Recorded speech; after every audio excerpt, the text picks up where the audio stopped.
And joining us at this time is the economist, Dr. Indera Sagewan, who is no stranger to the Observer. Good evening and welcome. Good evening, Mikey. Thank you very much for having me. Happy New Year to yourself and all your listeners. Thank you so much. A lot has happened since we've last, had a conversation here on the Observer. The world, many people are saying, have taken quite a shift. Mr. Trump is now officially the President of the United States, and he's in the White House, and of course he's doing quite a lot. When you look at the expectations for the economy and financial markets, Mr. Trump inherited a strong U.S. economy, while the global economy has shown some resilience, in fact, a bit unstable. Trump policies are a bit complex, a mix. We're hearing about tariffs, and of course, a lot of things being bandied about. What can we expect? Before we even mention the Dragon gas deal, what can we expect so far? I mean, in the first week, he's done quite a lot. Well, I think Mr. Trump, what is happening in the world now really reinforces very strongly the old adage that the only constant is change. And governments, countries need to always be looking at the world patterns and anticipating any possibility and planning for any possibility. So that today it is Trump, maybe 2 years ago, there are many people, even 1 year ago, many people who did not expect that this reality could have come to pass, but it was always a possibility, and that possibility is now with us. Already we are seeing President Trump flexing his muscles. He's showing that I'm not just talk, I am action. And from the very get-go, he has started to make good on the promises and the pledges that he in fact made. And already the world is reeling from it. He has certainly sent a very strong message that I am not really interested in what WTO trading arrangements are, what the rules governing global trade is. I am the United States, and therefore whatever tool and mechanism is available to me in order to do that. And we see that reflected in his measure with respect to Colombia, where he sought to deport what he termed gangsters back to Colombia, and the Colombian government said, well, no, we're not taking it. And his immediate response was, well, I'm going to slap on some serious tariffs.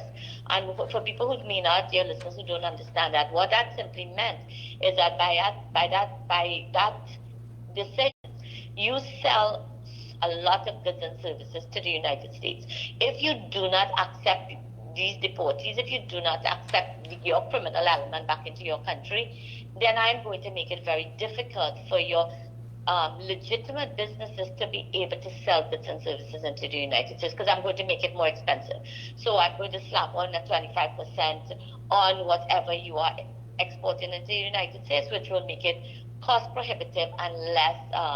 The Colombian government retracted their position and basically bowed their heads to the will of Mr. Trump. That is something like that is only going to give him a stronger sense that he can do whatever he chooses to do, and therefore all other countries have to be very aware that this kind of approach is going to continue, and they may simply have to follow suit unless they can be in a position to do different. We are seeing with Canada, for example, things that are exported from Canada, including energy, that is important to the United States market, and we have heard the Canadian government say, well, we will retaliate if you slap tariffs onto our exports. We will then in turn slap tariffs onto the things that the United States are selling into Canada. Yeah. But to what extent can Canada do that? Because it all depends on the extent to which it is dependent on that U.S. market. Because to do that, the repercussions on the Canadian industry could be so significant that they may not be able to afford to do that. And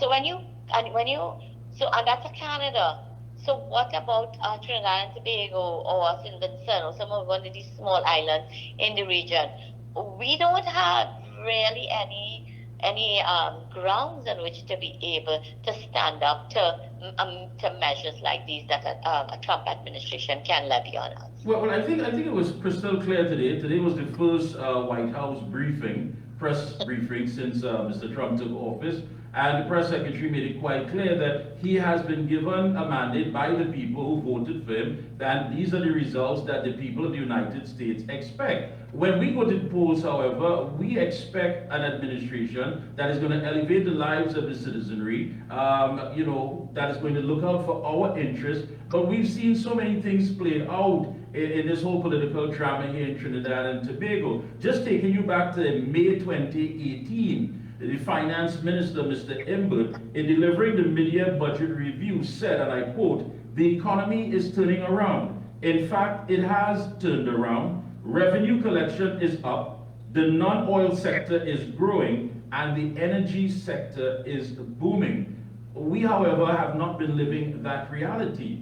And so it makes you wonder. I mean, Mr. Trump is doing what he has to do. Again, he has his mandate. He was given that by the majority. People said this is what we want. But here in Trinidad and Tobago, our politics seems to be playing out a lot differently. I mean, coming out of COVID, we basically have an economy that has passed the stage of stagnation. So where do we go, and what does this all mean when things are shifting and changing around us? And you don't want to talk about the dragon, but really you've really brought the dragon into the conversation, because we are talking about a Trump administration in play, and we're talking about Trinidad and Tobago and the economy of Trinidad and Tobago. And you are correct, the economy is not in a good place. Yes, while we have had a smidget of growth in this last fiscal year, that growth has come largely as a consequence of growth in the non-energy sector, but not any parts of the non-energy sector that is value added, but rather in those parts of the non-energy sector, the trade and distribution sector, which means that we have continued to be really good at buying from the rest of the world and selling to ourselves. Right. And we know that we have a serious foreign exchange crisis. And these sectors that are growing are not the sectors that are generating foreign exchange. Within the non-energy sector, the only sector that is really growing is food and beverage.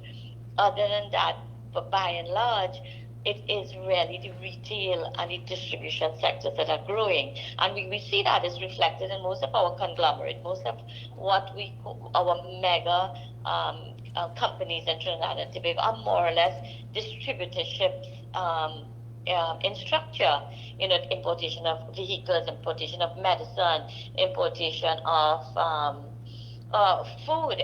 Almost all of these things, they have different arms that are primarily in the business of importing and selling to us. And then when we look at the energy sector, in fact, since 2013, the energy sector has been on the decline because the country has been faced continuously with a shortage of natural gas. We simply do not and continue not to have the amount of natural gas that is required to maintain the demand of the existing petrochemical industries of the LNG sector, and therefore to meet the demands of our export markets. We simply have not had it. In fact, we are currently producing less than half of what we were producing at peak in about 2011.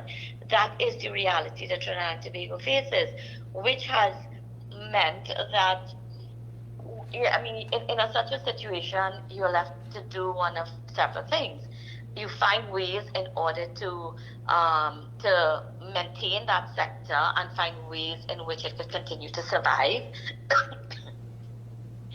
Or you diversify your economic base and your foreign exchange earning capacity, or you do a combination of both.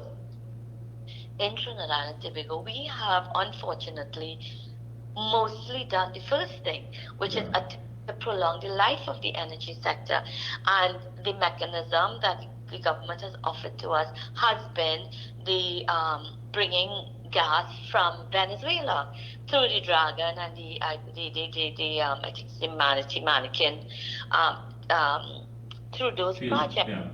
Right? And until very recently, that is what dominated the national conversation that was that was put out there by the government. Yeah, that's what we're hearing, but that's in trouble given the current administration in the United States. Well, exactly. Now, when you talk about options, again, things have changed.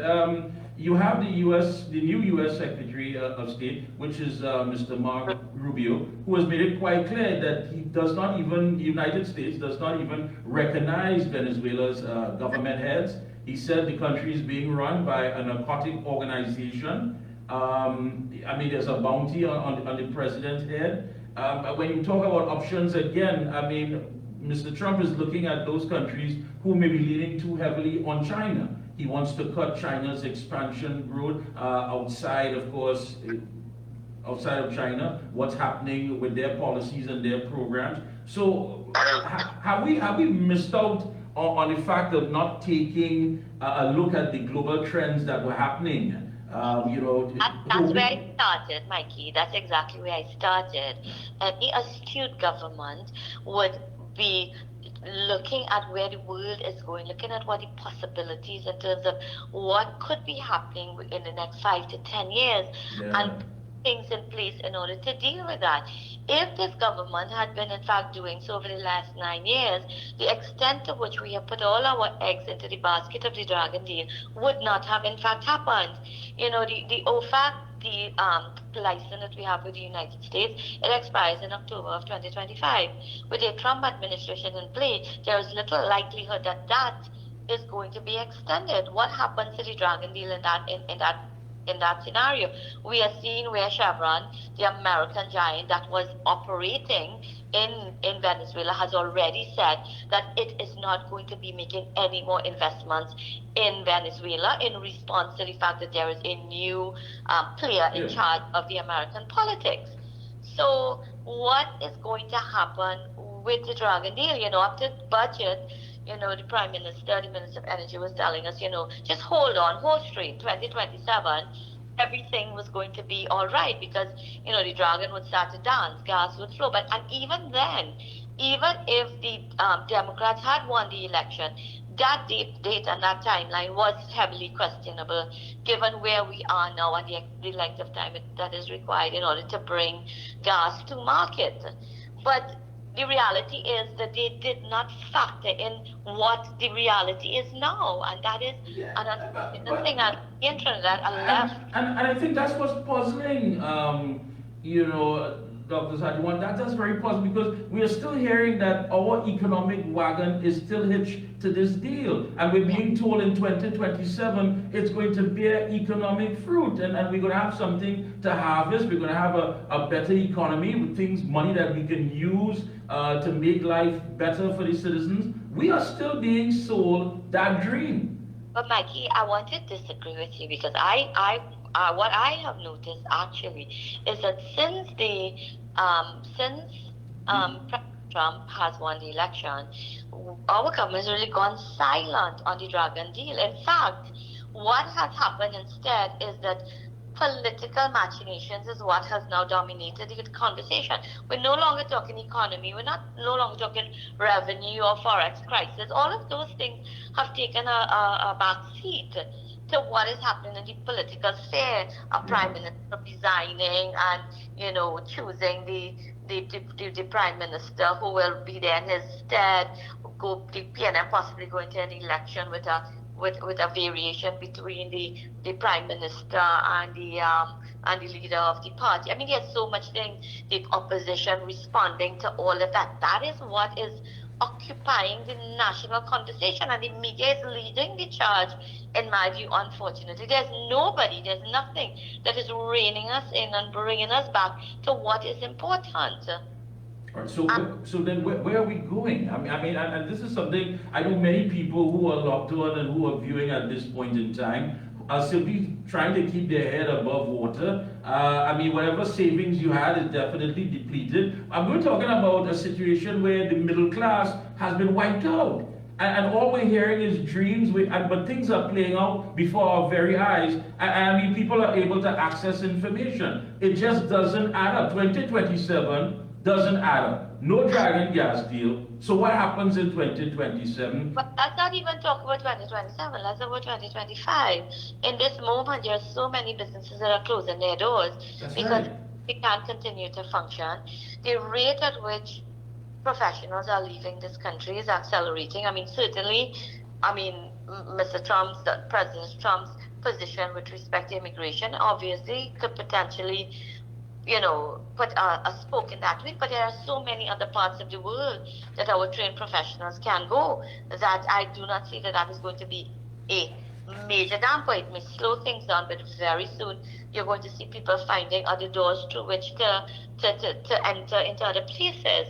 And in the meantime, crime continues to go on unabated. I mean, a state of emergency is not a crime strategy. And if you can only boast that the figures are down within this controlled environment where you're giving extended powers to the police, but what happens when you remove it?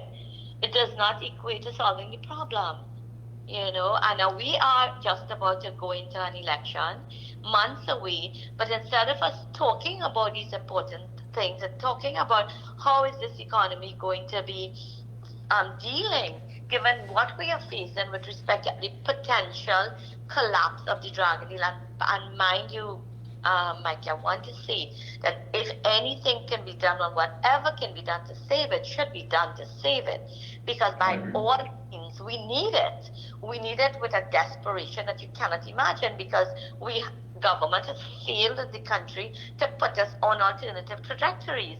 We do not have productive sectors like tourism and all the subsets out of that, like yachting and cruise, etc. We are not seeing growth in these sectors. We are not seeing growth in agriculture and